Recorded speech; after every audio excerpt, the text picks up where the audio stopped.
Countdown to the closing bell and New Year's Eve continues. Preparations for one of the biggest New Year's Eve celebrations underway just around the corner from our studios in Times Square. Stages are being built, the ball lifted up into place yesterday, and they even did the confetti test today, okay? The confetti test.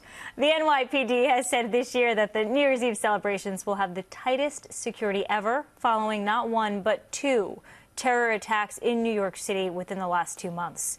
So just how will the NYPD be out in force this year, and what will they be looking for to keep you safe? Joining me, Mike O'Neill, the CEO of MSA Security and the former NYPD Counterterrorism Division Commanding Officer. He is also the first ever CO for the unit you helped to create. So you are an expert in keeping New York City and other cities safe. How will this year's preparations be different from a security point of view? I think the NYPD enhances security every year. They look at what worked good last year, what didn't work good, and change it every year. What they're going to consider this year is how the threat has evolved since 9/11, from those spectacular type of attacks to what I would call low-cost, low-tech, simplified attack, which could have high-consequence measures, whether it's a truck ramming into a crowd, an active shooter event, or a improvised explosive device. So I'm assuming there's a barricade around Times Square. How are you monitoring the hotels, the high-rise buildings? Right. You know, when I was in counterterrorism, people said you couldn't secure an event like that. Well, can you? You can.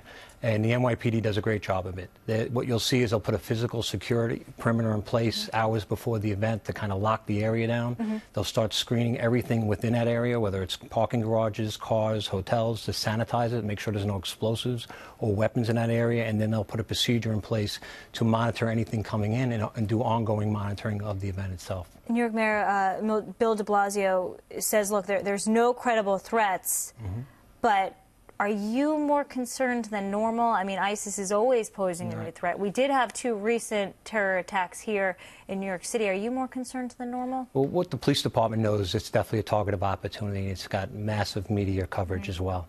And with the way the threat has evolved, when we don't know credible threats doesn't mean they don't exist. Because what we see is people are now getting radicalized in their home over the internet, and unfortunately it's not hard to kind of use these low-cost, low-tech methods to carry out an attack. And the NYPD is very mindful of that, and they take precautions to defeat an attack like that. Out in Las Vegas, after that shooting massacre, they're expecting a big New Year's Eve celebration nonetheless. Almost every single police officer will be working. They have the National Guard there. They're protecting the airports, the hotels. How do you think Vegas, which might not have the experience that New York City has, how do you think they're coping with this? Well, I think Las Vegas probably became fast learners after the recent terrible attack they had there with the active shooter in the hotel.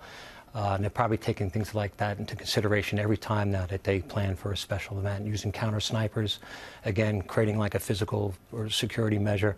Really, people in the counterterrorism field should look at the event in Times Square on Monday or on Sunday night as a case study on how to police a special event, and all the technology and manpower that's put in there to address every kind of attack modality that might come out them. And money. And money.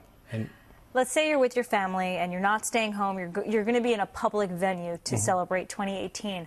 What do you do? What do you look for? What's the first thing that you do to be aware of your surroundings? Well, the community and the public are a part of any great counterterrorism program.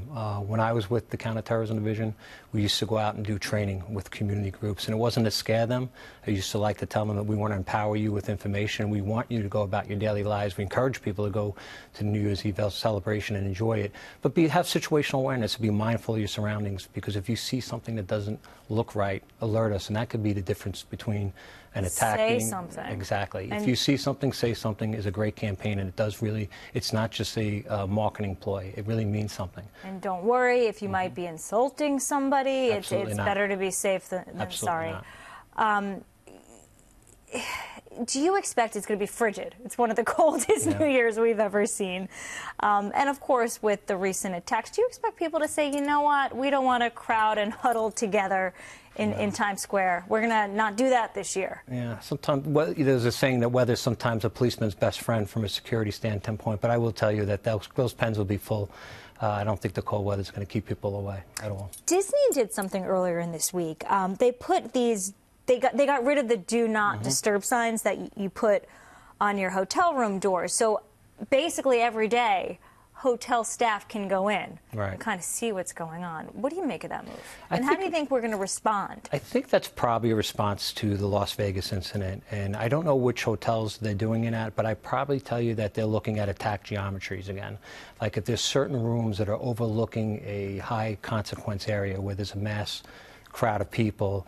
They're doing this where the monorail Right, runs, exactly. Right. So they probably want to make sure that people can have access to carry out an attack there. Sometimes it's good to just put that out there to put it in people's mind. It's a good countermeasure. Maybe someone that was thinking about doing that might think twice. So I understand it. It's a difficult balance. Do you think guests will understand that? I think if you explain it to them well, if you're not impeding on their privacy, I think people enjoy safety. You know, you go to Disney World to have a great time with your family. You don't want to be fearful, right? No, you want a great, safe time. Exactly. So if you have good security measures that are clearly explained, I think people actually could appreciate that.